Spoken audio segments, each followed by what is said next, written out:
অল্প টাকায় আপনারা আপনাদের রুম, দোকান কিংবা অফিস বলেন রং করতে পারেন। এই যে খুবই অল্প টাকায়, এই যে জাস্ট একটি 150 টাকা দামের স্প্রে, এটার সাহায্যে দেখেন আমার এই ওয়ালটি এরকম ছিল, হ্যাঁ এইরকম ছিল, একবারে ময়লা আবর্জনা একদম সাদামাটা ছিল, সাদামাটা ওয়াল ছিল। এই যে দেখেন এটাকে আমি রং করছি স্প্রে দিয়ে, হ্যাঁ দেখতে থাকেন, যেটাকে দেখাই।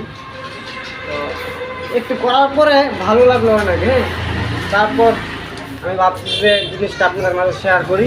এমনিতে একটা রং মিস্ত্রি নিয়ে রং করালে অনেক টাকা খরচ হয়, তো সিম্পলের মধ্যে আপনারা এই যে এই স্প্রে দিয়ে রং করতে পারেন। এই যে আমি আপনাদেরকে দেখাইতেছি,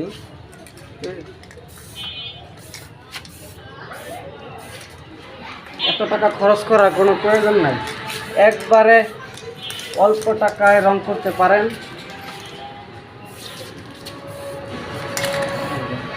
আমার কাছে পুরাতন একটি বোতল ছিল স্প্রের, এটার মধ্যে অল্প একটু রং ছিল, তো ওইটা দিয়ে আমি ভাবলাম যে কি করা যায় রংটুকু, আর আমার ওয়ালটাও নষ্ট হয়ে গেছে, তো ওই চিন্তা ভাবনা থেকে এই রং করা শুরু করি।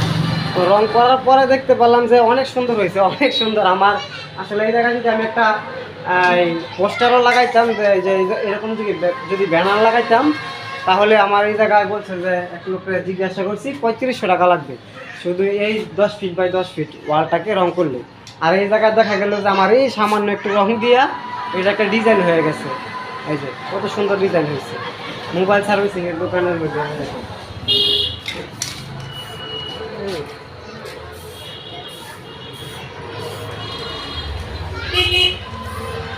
মানে বাস্তবে দেখলে বুঝতে পারতেন অনেক সুন্দর হয়েছে, অনেক সুন্দর।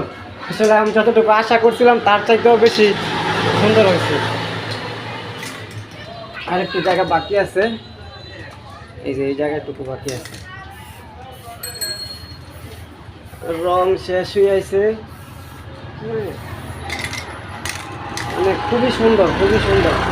এই অল্প টাকায় আমি রং করে ফেললাম, আসলে নিজের কাছে অনেক ভালো লাগতেছে। একটা কাজ করার পরে যদি দেখি যে সাকসেস হয়েছি, তো আসলে সাকসেস হওয়ার পর যে কি একটা অনুভূতি, এটা আসলে আপনাদেরকে বলে বোঝাতে পারবো না। এই যে এই স্কুটারটিও আমি বানিয়েছিলাম, এটা বানাতে আমার অনেক সময় লাগছে, অনেক টাকা ব্যয় হয়েছে।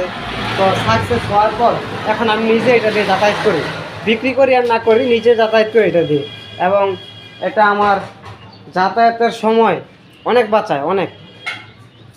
তো এতটুকুই, সবাই ভালো থাকবেন।